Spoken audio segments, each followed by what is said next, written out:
வணக்கம் மக்களே, இது ஆச்சரியங்களின் அணிவகுப்பு 12 டக்கர். நம்ம சொசைட்டில ஒரு அங்கமா இருக்கிற நம்ம கூடவே டிராவல் பண்ற காகம், அத பத்தின 12 டக்கரான தகவல்கள் உங்களுக்காக. காக்கை பாத்தீங்கன்னா கார்வஸ் அப்படின்ற இனத்தை சேர்ந்ததுங்க. பறவைகள்லயே காக்கைகளுக்கு அதிகமான அறிவு இருக்கு அப்படின்னு ரெக்கார்டை கையில வச்சிருக்கு. ஆமாமா, நிறைய தில்லாலங்கடி வேலை எல்லாம் பண்ணும், நானும் பார்த்திருக்கேன். இந்த உலகத்துல மொத்தம் 40 வகையான காகங்கள் வெரைட்டிஸ் இருக்கு.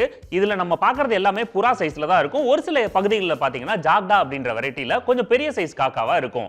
ஆனா எனக்கு தெரிஞ்சது ரெண்டே வகை, ஒன்னு சாதா காக்கா, இன்னொன்னு ஆண்டங்காக்கா. காக்கைகள் பாத்தீங்கன்னா நம்ம சொசைட்டிக்கு ரொம்ப முக்கியமாகவும் தவிர்க்க முடியாத ஒரு உயிரினமா போயிடுச்சுங்க. நம்ம தூக்கி போடுற வேஸ்டேஜ் எல்லாம் அதுதான் சாப்பிட்டு கிளீன் பண்ணிட்டு இருக்கிற ஒரு முக்கியமான வேலையை பார்த்துட்டு இருக்கு. ஆனா பல நேரங்கள்ல பாத்தீங்கன்னா மரத்துக்கள்ல நம்ம நின்னோம், நம்ம தலையில அதோட வேஸ்ட்டை போட்டுரும். Asia, Africa, Australia, north America, Europe இங்க இருக்கிற நாடுகள்ல பொதுவாவே நம்ம காக்கைகளை பார்க்கலாங்க. குறிப்பா நம்ம ஊர்ல தான் அரிய வகையான கரியன் அப்படின்னு அழைக்கப்படுற அண்டங்காக்கைகள் இருக்கு.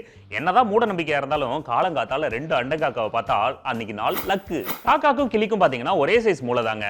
காக்காவோட மூளைக்கும் உடம்புக்கும் உள்ள கனெக்டிவிட்டி சிம்பன்சிக்கு இருக்கிற மாதிரி அப்படியே இருக்கு. இதனாலதான் மனுஷங்க எப்படி யோசிச்சு செயல்படுறோமோ அதே மாதிரி காக்கைகளும் பண்ணுது.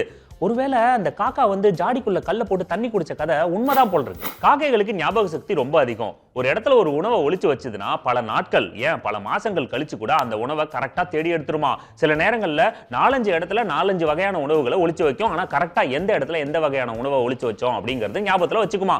அந்த கெப்பாசிட்டி எனக்கு இல்லாம போச்சு. நிறைய இடத்துல காசை ஒளிச்சு வச்சு மறந்துடுறேன். பறவை இனத்திலேயே காக்கா ரொம்ப தைரியசாலிங்க.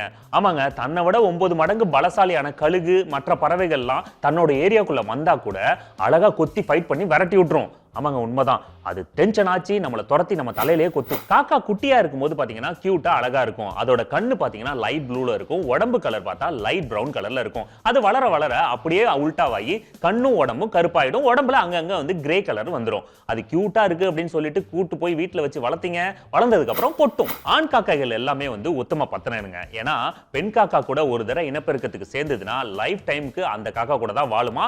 நோ டேக் டைவர்ஷன், எடுக்கவே எடுக்காதான். ஆனா அதுலயும் எக்ஸெப்ஷன்ஸ் இருக்கு.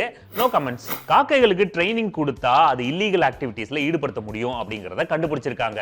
இதனால பல நாடுகள்ல காக்காவை பெட்டா வளர்க்கறதுக்கு தடை விதிச்சிருக்காங்க.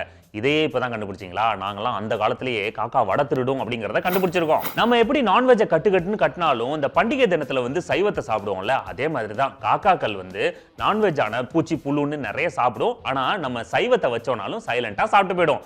நம்ம எது கிடைச்சாலும் சாப்பிடணும். நம்மளும் காக்காவும் ஒண்ணுதான். பிளான் பண்ணி திருடுறதுல காக்கைகள் டேலண்டடுங்க. அதாவது மற்ற பறவைங்க இனப்பெருக்கம் பண்ணி முட்டை போடுற விஷயத்தை கரெக்டா தெரிஞ்சுக்கிட்டு அந்த இடத்த நோட்டம் இட்டுட்டு அங்க இருந்து போயிடும். அதுக்கப்புறம் எப்ப முட்டை போடுங்க அப்படின்றத கால்குலேட் பண்ணி அந்த டைமுக்கு அந்த இடத்துக்கு ஆஜராகி அந்த பறவைங்க இல்லாத நேரத்துல முட்டையை லவட்டிட்டு போயிடும்.